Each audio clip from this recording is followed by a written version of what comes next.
Hello, and good morning, good afternoon. Actually, we'll get started, and people will be coming in, and I don't know if you want to scoot in toward the middle so there's space on the, I know we all sit strategically on the end for reasons, so you don't have to move in, but if you could, it will just make it easier for people to find a seat in a little bit. Good afternoon. If you could please take a moment to silence your cell phones and other devices so that we can be present here today with one another, I would appreciate it. So welcome, students, congregation members, clergy, faculty, administrators, staff, and friends of PLU. I'm delighted to welcome you this afternoon to the 9th Annual Lutheran Studies Conference. My name is Merritt Trelstad, and I'm a professor here in the Religion Department and University Chair of Lutheran Studies here at PLU. The theme of today's conference is Naked and Unashamed, Sex, Shame, and Faith. And thank you for joining us for a rich day of conversation, and thank you also for hearing the title and yet coming in clothes. It really wasn't meant to be a clothing optional event. And then I was just informed yesterday that we were censored by Facebook and they will not advertise us for nudity. So I don't know. I'm not sure. So I was like, well, we're doing something right. I've never been censored by Facebook before. So, Nadia Bolz-Weber starts her book with the comment that Christians are obsessed about sex, and this is true. Today's conference discusses sex and shame and healthy sexuality in relation to faith traditions. It will also address gender identity and oppression. Today you may be here, raring to go, ready to talk and embrace the topic. You may also feel some fear or anxiety today because when religion and sexuality are in the room together, things can go in a million mostly scary ways. Even with possible pitfalls, I wanted to hold this conference because the topic is important and impacts us deeply. I wanted this conference to murmur some healing words into difficult and shame-filled and hate-filled parts of our lives and our faith traditions. I wanted this conference so that you and I could hear and discuss the wonderful body-affirming parts of faith traditions as well. I wanted this conference because somehow the message that Christianity is against LGBTQIA+ people and their relationships is so incredibly loud and pervasive that my students do not know that this is not true of all Christians. To that end, I will intermittently flash this ELCA statement on the screen. If you are so moved, oh, just a minute, I turned it off. There will be a statement. There. If you are so moved, I welcome you to read it out loud with me. The ELCA is united in opposing all forms of violence or discrimination and is committed to welcoming all people regardless of sexual orientation and their families into our congregations. And that is from a 2009 statement. Thank you. Over the years, these issues have been so much the center of my own scholarship and work that it was oddly difficult to find words to talk about it. Gender justice, and in particular addressing violence against women and countering discrimination of LGBTQA+ people, has been the central thread of my theological scholarship. To offer an example, the connections between theology and violence against women led me to construct my book, Cross-Examinations. My chapter focused on how theologies of the cross can implicitly carry the message that women should bear the burden of intimate partner violence, or domestic violence, if that's a more familiar term. I argued that if we glorify passive suffering as redemptive through the image of the cross, we may inadvertently justify abuse and convey the impression that it is women's Christian responsibility to silently bear suffering, abuse, or torture. Considering that 25 to 30% of women can expect to be beaten or abused within their lifetime, this is a substantial concern. This is my cross to bear, is a common justification women give as to why they cannot leave an abusive situation, and this sentiment is sometimes reinforced by pastors who counsel them. Often the weight of redemptive suffering is borne primarily by the oppressed and disadvantaged, and it is most often promoted and preached by those who stand to benefit from others' suffering. Rebecca Ann Parker and Rita Nakashima Brock's book, Proverbs of Ashes, Violence, Redemptive Suffering, and a Search for What Saves Us, recounts a myriad of women's stories which confirm this connection between theological atonement models and abuse of women. Parker writes, as a pastor, about her own theological shifts in these kinds of words. I quote, "I could see that when theology presents Jesus' death as God's sacrifice of his beloved child for the sake of the world, it teaches that the highest love is sacrifice. To make sacrifice or be sacrificed is virtuous and redemptive. But what if this is not true?" And that's the line in the whole book that stood out for me. What if this is not true? What if nothing or very little is saved? What if the consequence of sacrifice is simply pain or the diminishment of life, fragmentation of the soul, abasement, and shame? What if the performance of sacrifice is a ritual in which some human beings bear loss and others are protected from accountability and moral expectations? Womanist theologian Dolores Williams likewise critiques traditional atonement theories that interpret Jesus' death as vicarious suffering in light of Black women's historical and contemporary experiences of surrogacy and suffering. Here she addresses how Black women in particular were forced to bear the burdens, children, and work of all of society, and therefore redemptive suffering was toxic theology.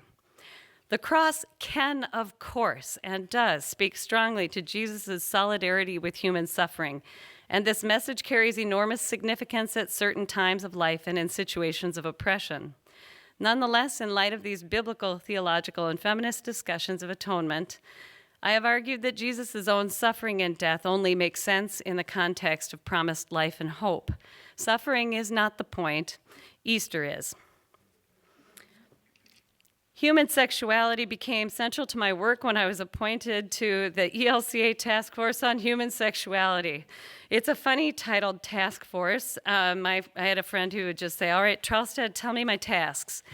But this task force, in the task force, I had the honor and task of listening to thousands of Lutherans share their ideas about sexuality. I also had the responsibility of representing their feedback and ideas to the church. I sat with my baby on my knee, who was 6 months at the start, discussing sexuality with church people for 4 years. I was one of 15 members of the ELCA task force that ultimately crafted the widely imperfect social statement, Human Sexuality, Gift, and Trust, which was adopted by a 2/3 majority in a highly divided society in 2009. The document followed 3 one-year church-wide studies on sexuality, a draft, and a final statement, so a total of 9 years of deliberation, with upwards of 50,000 pieces of church and individual feedback per step of the process. Along the way, our charge also came to include making recommendations for the church-wide assembly to vote on whether a person in a long-term partnered same-gender relationship should be clergy in the ELCA. The stakes were high. The whole task force represented widely divergent views, identities, ages, theologies, conservative and liberal. But really, we were all responsible for others' church members' perspectives from all over the church. Sometimes we had thousands of pieces of mail to read and summarize prior to meetings. It was not easy work. But what was difficult was not the hours, but rather the task of tending and representing ideas that contrasted so clearly with my own convictions. Indeed, I remember leaving feedback sessions and task force meetings feeling in pain from having to represent and carrying such divergent views within myself because I had promised people I would. It literally made my heart hurt. While the 2009 Human Sexuality document is extremely faulty, it was adopted and led to some significant changes in the ELCA. It also veered mercifully away from a list of do's and don'ts, rules, and regulations for the most part, and instead proposed guidelines or principles for levels of sexual intimacy in a relationship. For example, it recommended pairing levels of trust and commitment with levels of sexual intimacy in order to provide a context for sexual flourishing and the least potential for harm. Essentially, the higher the level of trust, the higher the level of intimacy. While this may not be the magic answer for all people would like, I have come to be thankful for this suggested model because it can start a conversation that almost never happens. In conversations with classes over the years when we've read this statement, I've asked, by what principles do people around you make their decisions regarding sexual intimacy? This is usually met with silence. One year I followed up and asked about the silence, and one student offered, I don't think we've ever been asked, and I'm not sure that people even think about it. Students described that there were plenty of social norms or expectations from family and faith traditions or biological sex talks, but there had not been an opportunity for them to think through the principles that guided their own sexual relations. The great campaigns actually about consent awareness are the closest thing that I can think of. In the process of the task force, there we go, the emojis. In the process of the task force, a few general lessons stood out for talking about faith and sexuality. First, older people are not necessarily conservative. In fact, they're often more radical than the 20 to 30-year-olds around them. People with divergent views both loved the church, its tradition, the Bible, and sought the good of the community. Both sides took Scripture seriously. I have to assume that people who have opposing views are not evil or stupid. While these words feel good, that's why I have the little evil things here. It was even fun finding those. These words feel good, that people are evil or stupid, but they're dismissive, and actually they're ultimately closed-minded. People all across the country have their hearts and their minds changed through the people that they love. And you don't have to agree with each other to commit staying together in a church body. Analogously, families don't have to agree, and famously don't, on politics and religion, for example, when they gather for a holiday. Mature people are expected to be able to tolerate dissent. But realistically, we all know that it's really hard to be mature. Christians also do not all oppose LGBTQA+ relationships. In fact, they can sometimes be the most accepting. For example, publicly accepting. Here's a post from the National Bishop of the ELCA, Elizabeth Eaton, in 2018. No human institution decides who is human, who is visible, who is valued. Human sexuality and gender identity is a beautiful mystery. Trans people, like all people, are beloved by God. The other is an image of the ELCA bishop of our region, Rick Jake, speaking at a transgender rights protest in downtown Tacoma, and he was the only clergy person who had the podium that day. No matter what our various identities and commitments, I'm going backwards. There we go. I hope today that you get the chance to think about these kinds of questions. By what principles or guidelines do you make decisions regarding sexual intimacy? Where do you get your ideas from? What are the sources you trust to inform you? The church, the Bible, BuzzFeed, friends, parents, children, family, grandchildren, a faith tradition? Theologian John Cobb Jr. always asked the question, too, of whether your sources of authority were trustworthy. And I thought, that's a great question. How do we acknowledge the goodness of our bodies, and what does it mean for how we treat others? How are sex, gender, and God connected? Why would God care about gender justice? In terms of principles, my word and not hers, Nadia Bolz-Weber, she does not use the word principles, who is speaking tonight, offers... And nor does she have them. I shouldn't laugh. No. But we're censored, so whatever. It's all off, you know. In terms of principles, not her word. She offers an ethic of attention to oneself, the other person, and the holy. She offers that sexual flourishing actually entails many aspects that are mirrored in Christian liturgy: welcome, accompaniment, forgiveness, nourishment, embodiment, poetry, and the holy. As a university that commits itself to Lutheran higher ed, PLU welcomes all students to bring their whole selves to their work and their education here. Likewise, today, we also bring our whole selves to this conference. We bring all of our gender, racial, cultural, religious, and secular identities. Oh, I just keep going there. There we go.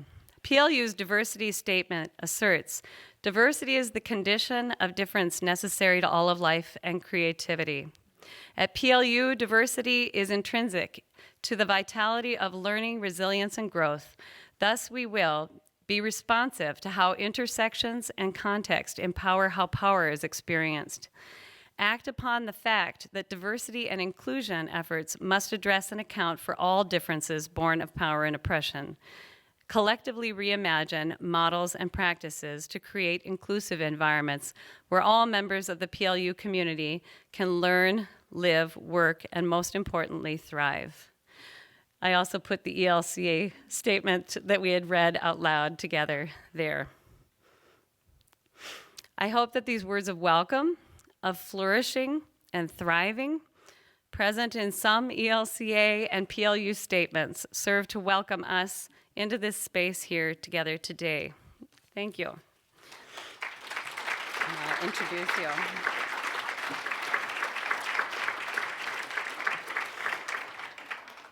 Transitioning into our very first session here, I'd like to introduce our speakers, Dr. Mary Steufert and Dr. Mary Lowe. I have had the pleasure of collaborating with them on scholarship for over 20 years. And Mary Lowe had served on the most recent social statement of the ELCA, and Mary Steufert was there in an advisory capacity as ELCA staff. And this statement, in August 2019, hot off the presses, was adopted by an enormous majority. It said one place 87 and one place 97. 97.08% of the voting body. Dr. Mary J. Steufert serves as the Director for Justice for Women in the Evangelical Lutheran Church in America. She works to empower a variety of leaders to think and act theologically for intersectional gender justice. In collaboration with global scholars and activists in the Lutheran tradition, she serves as the North American Regional Coordinator for Gender Justice and Women's Empowerment within the Lutheran World Federation. She also organized the first ever Feminist, Womanist, Mujerista Lutheran Theology Conference, the first ever, in 2008. She earned a PhD from Claremont Graduate University, an MA from Oregon State University, and a BA from Valparaiso University. Among chapters, articles, and an edited volume, Transformative Lutheran Theologies, which will be able to be seen out at the Loot Locker and will be in here as well. You can see the first volume that also includes Mujerista, Womanist, Asian Feminist, and Feminist Lutheran Voices in one volume. You can see it as we go along in the conference here. Her most recent essay is, quote, A Word of the Word for Our Hearts, Embracing Multiple Gendered God Language with Luther, forthcoming in the Alternative Lutheran Theology from the Subaltern. Dr. Mary Elise Lowe is Associate Professor of Religion at Augsburg University. Her teaching and research focus is on LGBTQI theologies and the theology of Martin Luther. Born and raised in Anchorage, Alaska, she holds a PhD from the Graduate Theological Union, an MDiv from Luther Seminary, and, wait for it, a BA from Pacific Lutheran University. So her most recent essay is The Queer Body Mind in Martin Luther's Theology, from Subaltern Sodomite to Embodied Imago Dei, forthcoming also in the Alternative Luther. Please join me in giving a warm Lut welcome to Dr. Steufert and Dr. Lowe.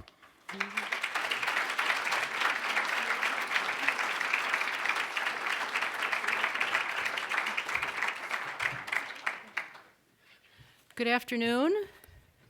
Oh, you guys are like my morning class. Let's try that again. Good afternoon.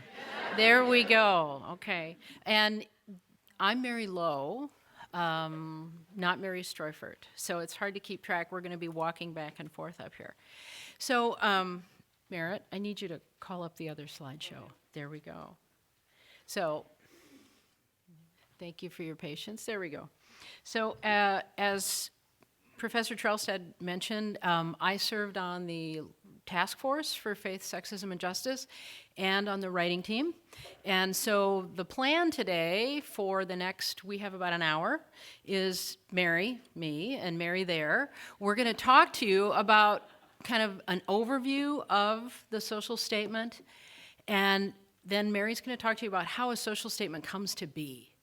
Most Lutherans aren't even aware, ELCA Lutherans, they're not even aware of what a social statement is, let alone how radical this last one was.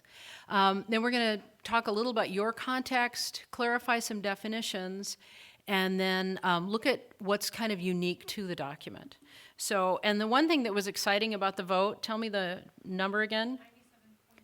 97.08 was those of us who got to sit on the big podium could see the votes come in on the panel before everybody could see them. And we were pretty excited. And we couldn't believe it. When it passed, well, Mary and I started to cry. We were all just sitting there, and it was an amazing moment. So many wonderful things happened at the last church-wide assembly. There were some other things that didn't pass that other people would have liked to, but to think about the ELCA as the 8th largest Christian body in the United States saying sexism and patriarchy are sinful, that's a really, really big deal. That's a really, really big deal. Yes, thank you. So what I want to do right now is talk to you a little about what undergirds the document, Faith, Sexism, and Justice, which is currently available with a really boring cover on the ELCA website, and more resources will be coming, all right? But you mentioned Professor John Cobb, and he said, are your sources trustworthy, right? So why do you believe what you believe? What are the grounds? What's the foundation for your claims? Faith, Sexism, and Justice is based on some really deep core principles, right? So if you're students out there and you're trying to take notes on the lecture, I'm saying something important right now, okay? My students are at something right now that I'm making them go to while I'm out of town. And that are these core principles, right? First of all, to say that the sins of sexism and patriarchy harm all people. As a task force, we had a lot of conversations about the way boys and men are hurt by sexism, particularly men of color, right? If you've ever watched a 5, 6, 7, 8, 10, 12, 14-year-old boy try not to cry, that's destructive. That's soul-crushing, right? We also talked a lot about the biblical witness. Lutherans have a really cool way of reading the Bible, okay? And we focused in on a task, as a task force, on these principles of flourishing, responsibility, and justice, right? Jesus said, I come that they may have life, and that life would be abundant, right? So if someone's living in a situation of injustice, if someone's getting paid 72 cents or 84 cents on the dollar because they're a female, that's not flourishing. That's not justice. So we're very committed to these consistent principles that run through the biblical witness. Another core principle that we talked about a lot as a task force, and we met 2 to 3 times a year for how many years? 7. It was a lot of meetings. Is this biblical claim that all people are created in God's image. All people are created in God's image. And we also talked a lot as a task force about the Christian promise that Christians are members of the body of Christ.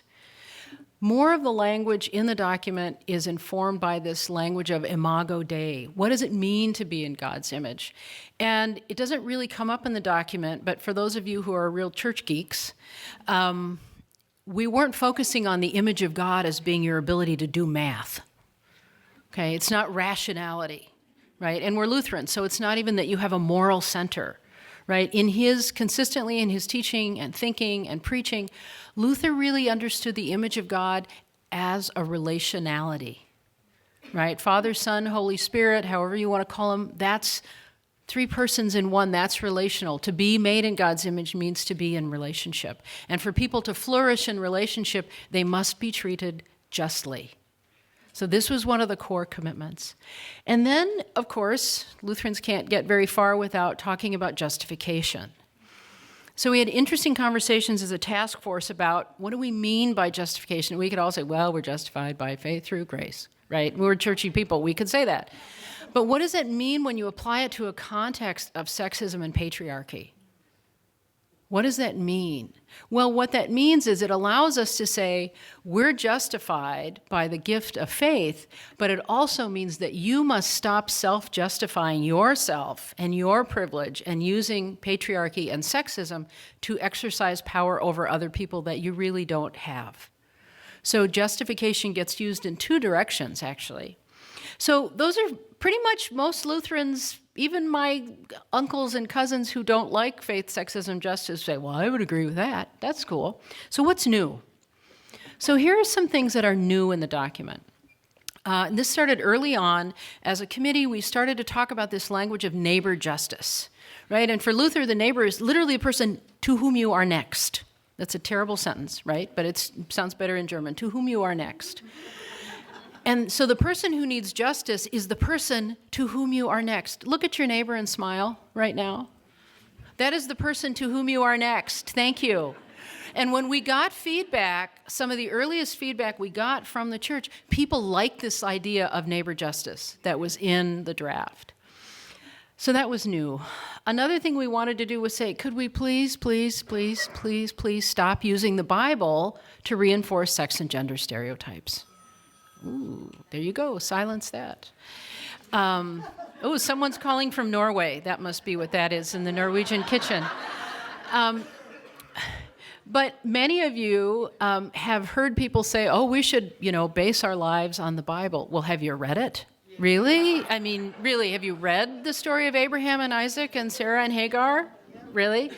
So we're rejecting the Bible to reinforce those. Also, a very new thing in the document is this promise, this welcome to welcome gender non-binary and genderqueer persons, right? And we had some really heated, some rich, some tear-filled conversations and awkward silences as a task force, but we were committed to that language. And this is the only part of the document I'll read out loud. Well, I'll come back to that. And last is to recognize that persons experience intersectional oppressions, right? That no one person experiences sexism or racism or ableism or ageism in the same way, right? And that a 75-year-old African-American lesbian is going to experience certain forms of intersecting oppression differently even than a 22-year-old white lesbian, right? There are these intersecting oppressions. And then finally, the other thing that's new, is to recommend inclusive language for humans and inclusive and expansive language for God. So not just drawing on language in the biblical tradition or in the theological tradition, but drawing on language, the world in which you live, right? So at that point, I will pass the baton. Thank you, Mary. So she gave some of the outline of the most recent social statement. So I will talk about the making of ELCA social statements. And some of you this morning heard some of this, or most of this part. So ELCA social statements are documents of policy and teaching. And what they do is set a vision for the way ELCA Lutherans understand God thinks the way things should be. And they're on complex social issues. So you'll see the list, and these are in the order in which they were done within the ELCA early on in the life of the ELCA, starting in 1991 at that assembly. Sometimes there were 2 or 3 social statements voted on at the same time. So you can see from the fact that, for example, there's a social statement on peace, Well, the social statement will say God's vision is peace among people, harmony, not division and not violence. It doesn't mean that the ELCA as a church body is saying, yeah, we got it figured out, we're good at this. It's saying this is what ought to be, and we try to go in that direction. They also provide an institutional witness so that synod bishops, presiding bishop, but also our advocacy office has something to speak from and to speak for. They know in the public arena what to speak for. And then for people as individuals, they're meant as individual guidance, and they're also used in educational settings, particularly in seminaries. So how are they made? So ELCA social statements are called for by church-wide assemblies. They have to vote on whether or not to pursue making one on a particular topic. So sometimes they will debate whether or not to have something on education, for example. And once the assembly says, yep, we want one on this topic or that topic, then the ELCA Church Council, which is the governing body that makes decisions in between assemblies, which is every third year, the church council appoints a task force. And the task force is not about just a bunch of people who like this topic or something. It's that it's representative of the church. So there's divergence and there's difference. And that task force then works on behalf of the church. And they study expert documents, they meet with the experts, and then there are particular points along the way, and a typical process is about 5 years. This one took a little bit longer for a few different reasons. Then it's like a big dialogue. It's like writing giant letters back and forth, because the task force will create a study document and then send it out. And then people studied it, and then they sent feedback, and then the task force wrote and approved the draft, and that went out. And then there was a year or more of feedback on that. And then there was the proposed statement, and then they came back. And so it's just a way of dialogue that takes a long time.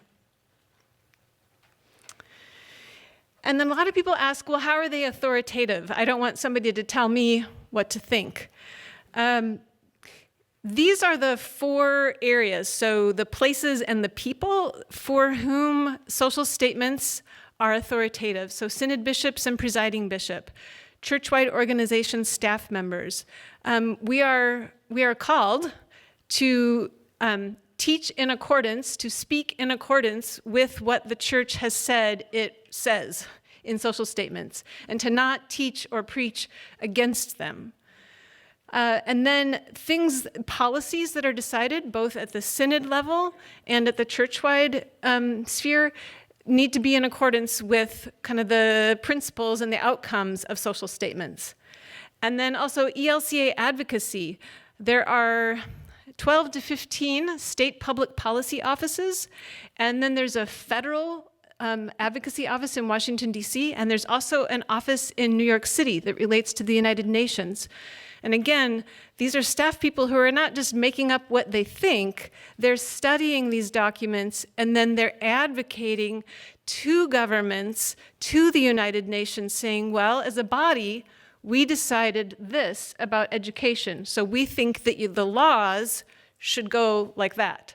And there's a kind of a formal way, there's authority there. As far as congregational members and ELCA members, that includes pastors and deacons, there's a persuasive authority, meaning that because social statements are grounded in Scripture and in the theological tradition, they're meant to be persuasive, but they don't function in the same way, for example, that Roman Catholic papal encyclicals are authoritative for priests. There's a different relationship in how we have been set up as a denomination. Yes, so that's the spiel about how they're made. And now we'll go more into, back into faith, sexism, and justice. Thank you. So a little thought experiment. Just want you to take a moment for yourself and ask yourself, where have I in the last 20 minutes, 2 days, 24 hours, 48 hours last week, and you're not going to share this right now, but just think of a time when you have felt the weight, the sin, the experience, the negative impact of sexism or patriarchy. Just name that for yourself.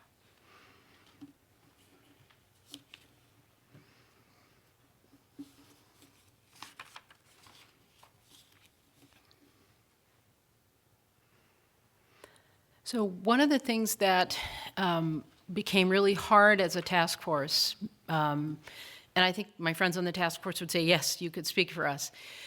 We would have these meetings where these really smart people like Professor Trelstad would show up, and they would tell us things, and we would read 60, 100 pages, and then we'd go to this meeting in Chicago, and we would learn from people who were experts in domestic abuse. We would learn from experts who knew about the inadequacies of healthcare for older women. We would learn about economic impact, thank you. And there'd always be some point in those early years where we would literally we would be moved, we would cry, we would sit there and think, oh my God, it's so overwhelming.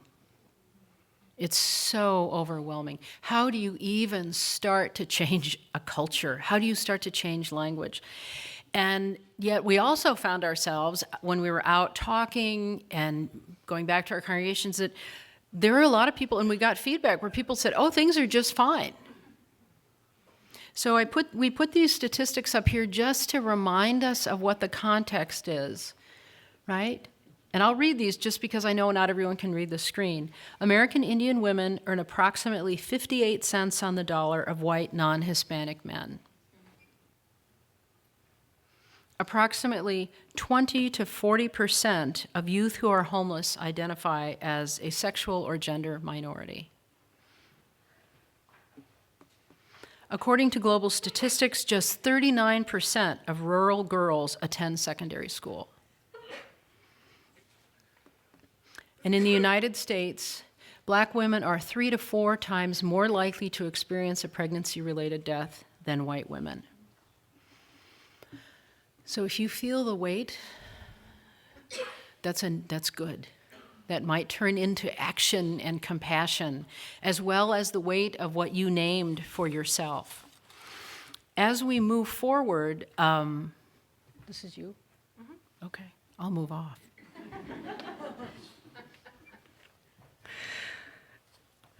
We've known each other for a long time. I'll just give a little bit more depth to that last statistic.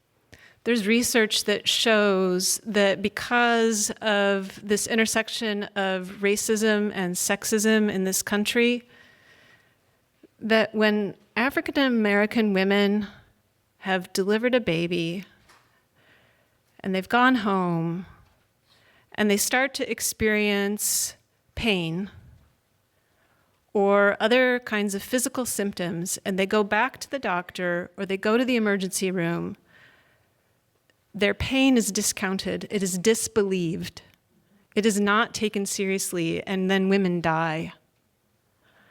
And it's just an acute reminder of why we talk about the intersections and why the task force was saying, no, it's not okay.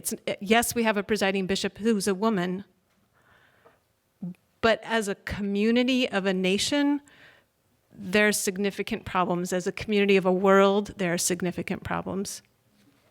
One of the struggles that the task force had was then, what words do we use to name these, or to name this kind of multifaceted situation?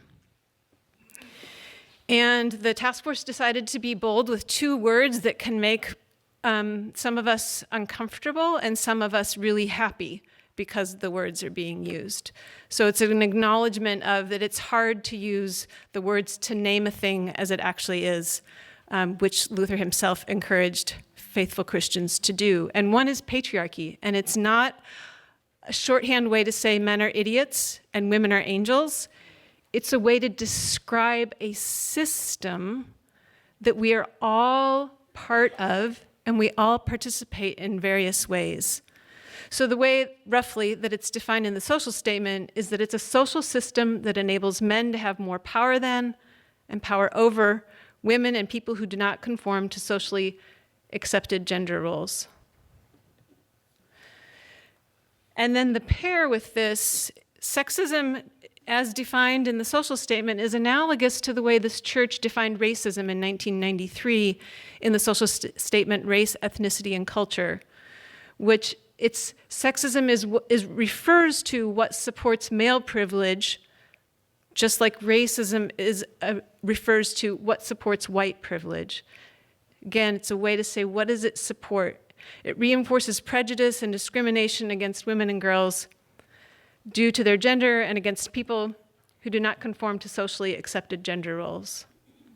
So it's using sometimes words that can be tough, but to really name the overarching reality that those statistics are a sign of. So thinking about this, naming the thing as it really is, and the answer you gave to yourself, which is how are you encountering the harmful effects of sexism and patriarchy in a recent or current context. Invite you to turn to someone next to you and reflect on your answer together we'll take about 3 minutes total here.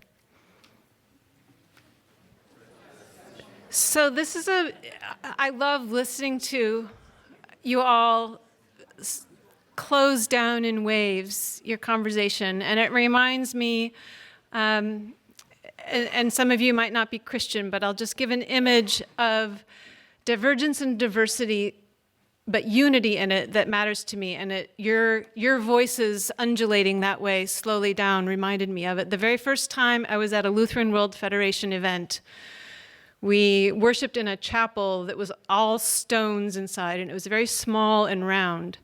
And when it came to, and there were, 60 people there maybe, and when it came time to say the Lord's Prayer together,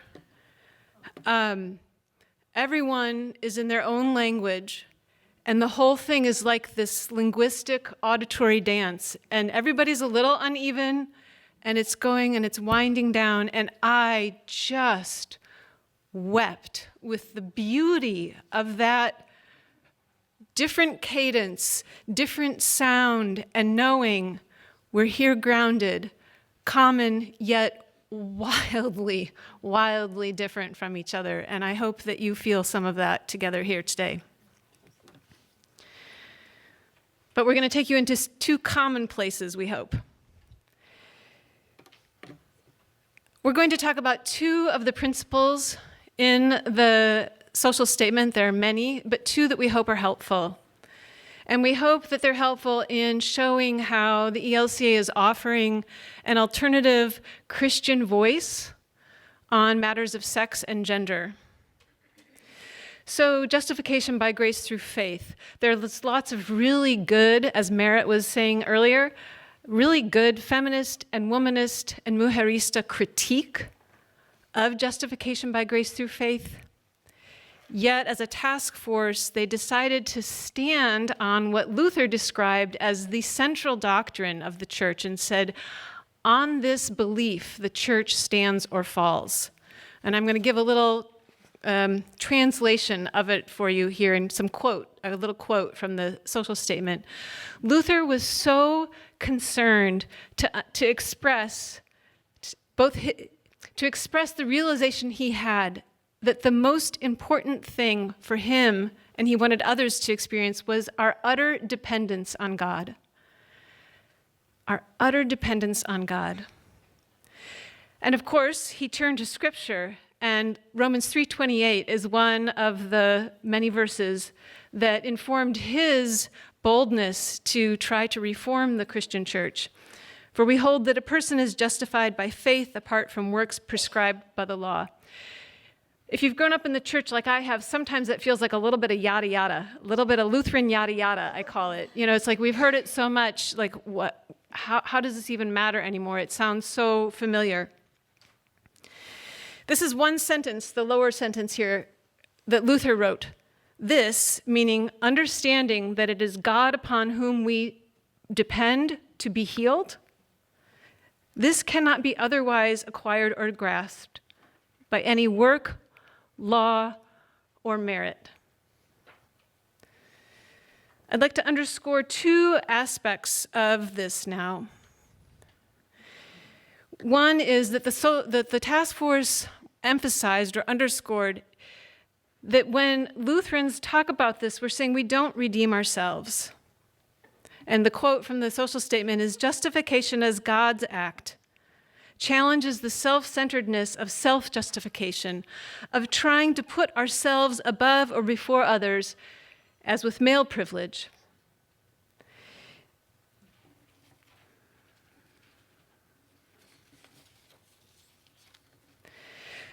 I encourage you to think or to look online, search for what other Christians say about gender, and look for the ways that gender becomes a rule that has to be followed to be a faithful Christian.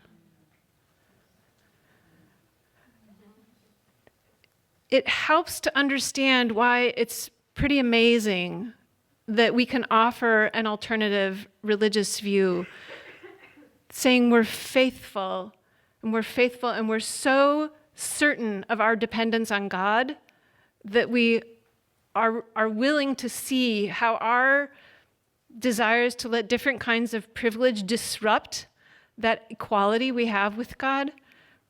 We're willing to say, yeah, we're guilty of that too. And we're going to keep coming to the cross and to the font and to the sacraments to be renewed to understand God allows us a way out of that. And out of that, God grants freedom.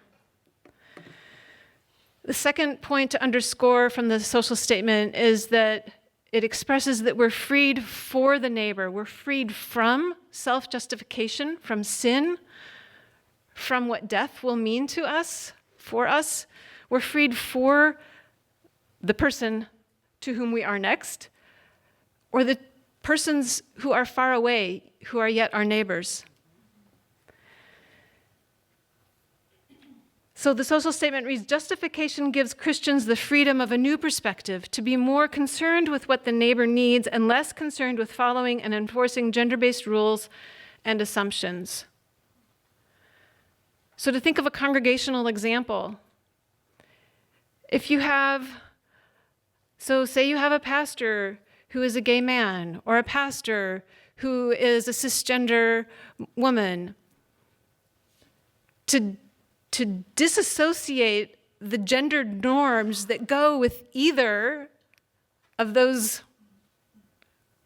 types of people and think there's freedom to say, what do you need as who you are, just who in yourself, and vice versa. Then to think a little bit concretely, so Mary referred to the fact that there are implementing resolutions that accompany a social statement, and those are voted on separately from the social statement.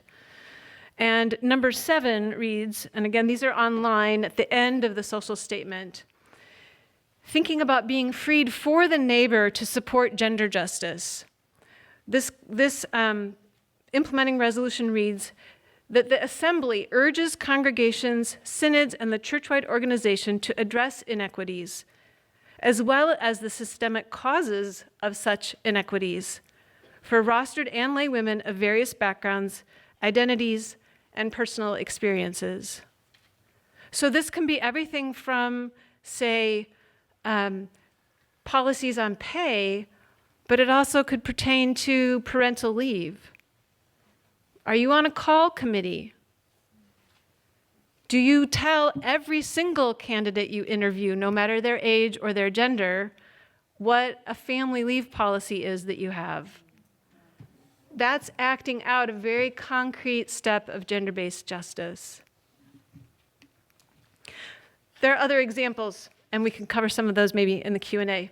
So Mary then will talk about the second principle we'd like to underscore.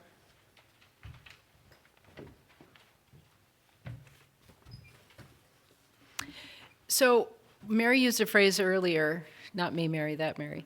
And that is that Faith, Sexism, and Justice, with this terrible cover right now, offers an alternative Christian voice, right? Go to the Focus on the Family, go to the Southern Baptists, go to the United States Council of Catholic Bishops, go to those websites, look around, look at the other Lutheran bodies, right? You will quickly see that the ELCA is carving out a really unique voice. And so Mary and I, again, I'm kind of speaking to the students who have to be here, right? We're making an argument here, right? And the argument is that Faith, Sexism, and Justice offers an alternative voice on sex, gender, identity, and sexuality. And right now, Mary and I are telling you two of the foundations or the bases or the grounds upon which that argument's being made. And she said, justification by faith. And now I want to talk about the image of God. Then God said, let us make humankind in our image according to our likeness. Again, for some of us who grew up reading and hearing that story, okay, I know that. But you wouldn't believe the harm this verse has done throughout the millennia. Right? It's been used against women. It's been used against people of color. The dominant interpretation of the image of God was that it was your ability to think rationally, to do math, computational thinking. That's not, however, how Luther understood it. Luther understood it as a relational quality, right? So one of the things the task force did was say, let's reclaim this. Right? Let's reclaim it. Let's repurpose this, right? And the task force admits that teachings about the image of God and the Trinity have sometimes, I would have put usually, but they didn't ask me, been misused to support patriarchal beliefs, attitudes, church practices, and structures, right? To which we could have added racist and ableist, right? But still this is central to who Christians are, embracing that promise of being made in God's image. So then one of the things that we did as people in the task force was we thought about, what are we moving from? What are we standing on? We're going to stand on this claim that all persons, no matter their sex, their gender, their identity, their classification, their race, their nationality, are all created equally in God's image. And a part of that that's also been so harmful has been the assumption that, and I'm reading from the statement here, much harm has been caused by systems and worldviews that assume a binary division of sex, bodies, and gender characteristics. Okay, and binary means two. So for me, when I teach on this stuff, I teach the Genesis text, and I was just having this conversation with a student the other day. We're doing some work on trans theologies. And the danger of going back to the Genesis text is that you got Adam and Eve, and you got the binary. So is it possible to read that story and yet crack open the binary, right? And one of the things that's new, that's important in the social statement, is a rejection of the idea that there are only two sexes.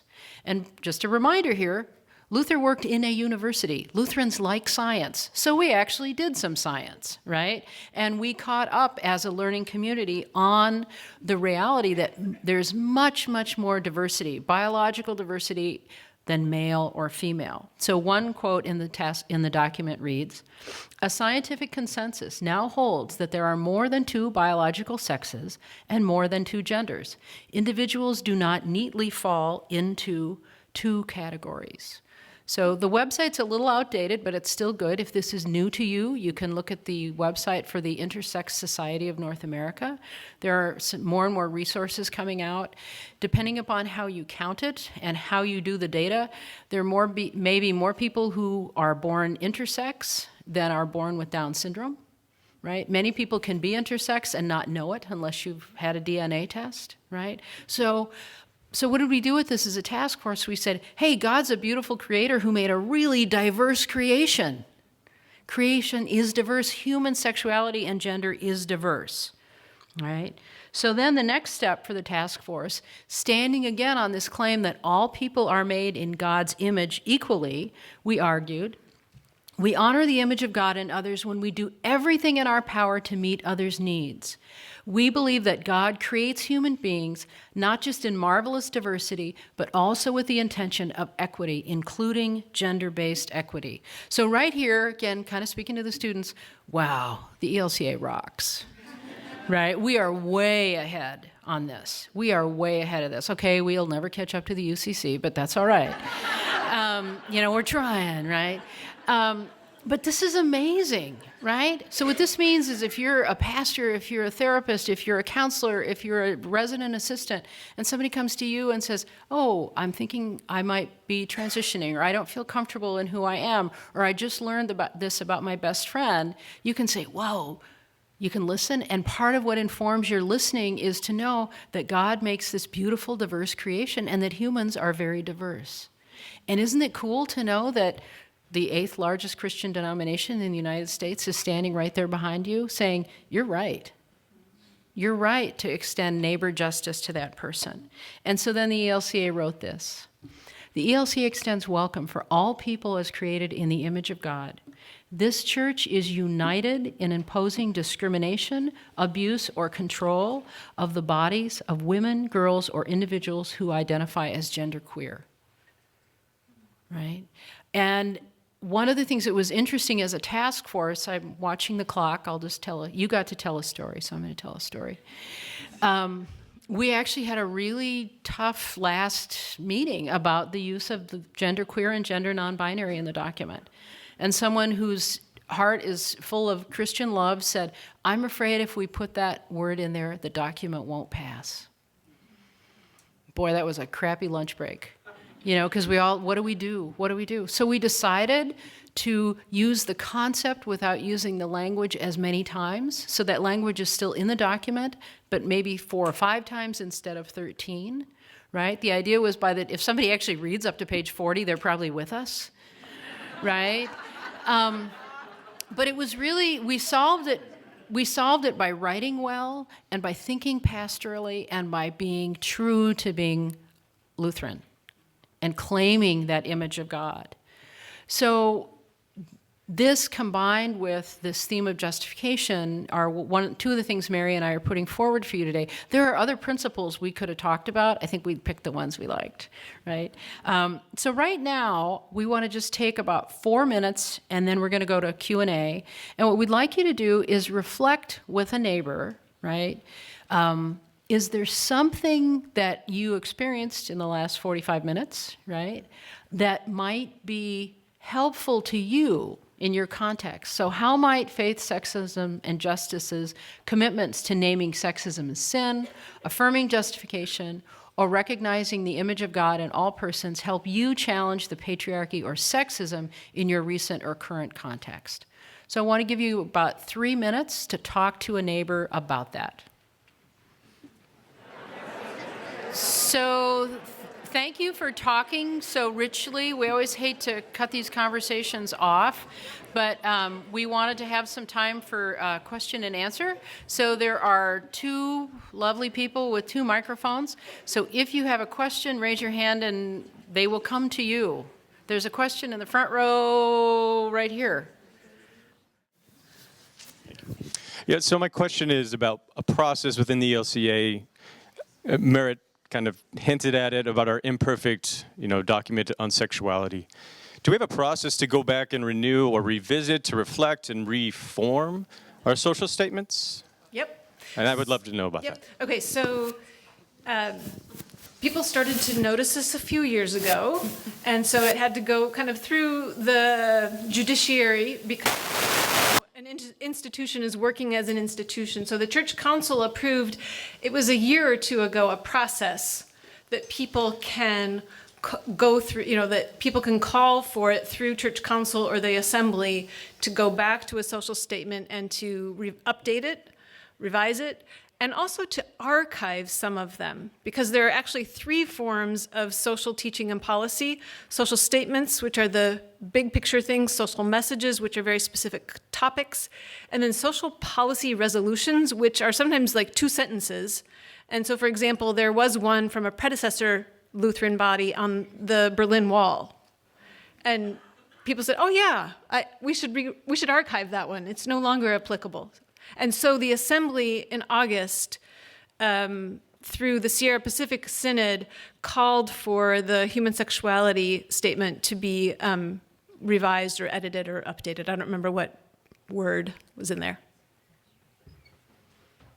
If you have a question, raise your hand. I just want to ask if you can identify or give some more guidance around the assumption that everybody knows what LGBTQIA means. Plus, so I think we just assume that everybody in the room knows what that means. And if you could give some definition around that, that would be helpful. Thank you for bringing that up. Usually, if I'm doing something like this in a congregational setting, we'll start off with that. So are you asking me to define each of the words? Lesbian, L, I have to say something. G, gay. What am I missing? B, bisexual. T, trans or transgender. Q, queer. I, intersex. A, asexual. And plus, everybody else. And different individuals and different organizations use different letters and configurations. One of the things we did in the social statement was, there's actually a footnote in there.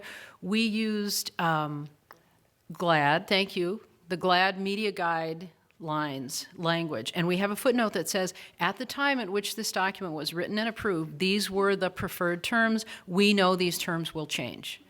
Right, and that's always a great thing, and that's a great thing to start with when you're working with people on this issue. And it can take a lot of time, so sometimes having a handout or a website is a really nice resource. And then I always say, right, use the terms for individuals that they use for themselves, and if you don't know, ask. So I hope that helps. Oh, there, yep, and up.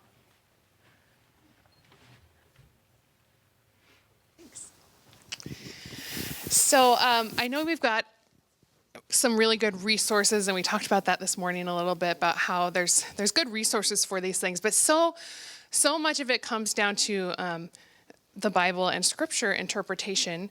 And I'm a pastor in a church, and I'm doing an Education Hour series on tackling some of these tough scriptures that really go to the heart of decisions we've made as a denomination.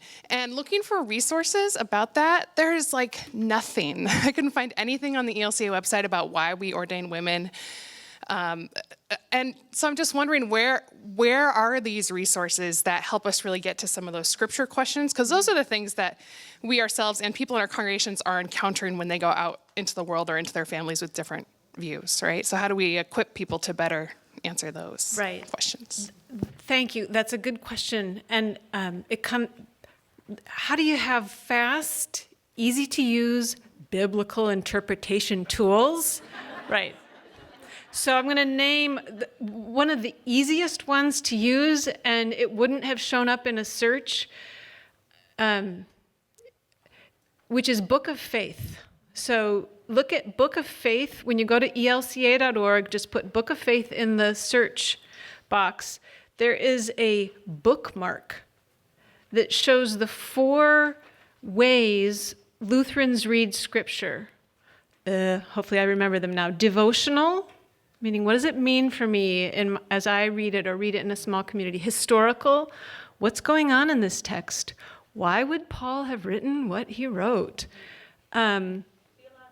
Thank you. Theological. And the 4th one is? Thank you. See? Some folks use this. So that's the quickest and the easiest. The last chapter in this. Mm-hmm. Right. Then within the next, hopefully, month or so, it was a book, but it was also online, was The Study. So the formal study that the task force did, which had a cover like this green cover, this green picture up here, it was 7 modules, and the last module is on biblical interpretation with some more kind of academic angle to it and some more kind of applicable, popular level way of engaging what does it mean to read the Bible with a principle or principles of interpretation. And so that'll be another easy way to engage people and like practice what does it mean to read Scripture through Scripture. It's called Faith, Sexism, and Justice, Conversations Toward a Social Statement. So it was the document that the task force sent out to the church in 2016, and everybody was able to look at it and then send feedback. And so, of course, it was taken offline because we didn't want it to be confusing for people to think that that was the social statement draft, for example. So because it's helpful, it will go back online now. So hopefully within a month. And then there was a question over here. Thank you. You defined, kind of took apart the acronym. It's not really an acronym, but each letter of the LGBTQIA plus. But if a person wanted to drill down more deeply into each one of those realities, those words are symbols for something. So if you wanted to go deeper into that, how would you do that? I mean, if you Google or Bing that particular phrase, you're going to have a million different definitions, et cetera. So how do you drill down more deeply to understand what those symbolic words stand for? Well, the first question I would ask would be, if it's for your personal study, that's one thing. If it's to use with a group, I think Tim is still here, right? The Reconciling Works website is a really good resource. The GLAD Media Guide is another good resource. The language is changing so quickly, and there are just some academic sources you can use. You can look at dictionaries of philosophy, right? There's some they're ridiculous. There's a couple of philosophy dictionaries. There's some new readers out from Blackwell on like gay and lesbian studies readers. So grab me after and I can, point you to some things, because I don't want to give you 400 pages. But, and then the other thing to do, of course, when you're looking at that is to try to get multiple sources, right? Because you're going to get different information from different sources on that. So we probably got time for one more question. Right. Say, what do you mean by that? Intersectionality, anything on intersectionality. Right, that'd be another way to do that. So we have time for one more question. No, there's no more questions. I guess we answered everything. Okay. So should we call it? Or do... There, you take the mic. We have 15 minutes, and our Loot Locker rep is back here with books. You can browse those, have a snack, and in 15 minutes at 2:30, we'll start with our interfaith panel. So hopefully you're able to stick around.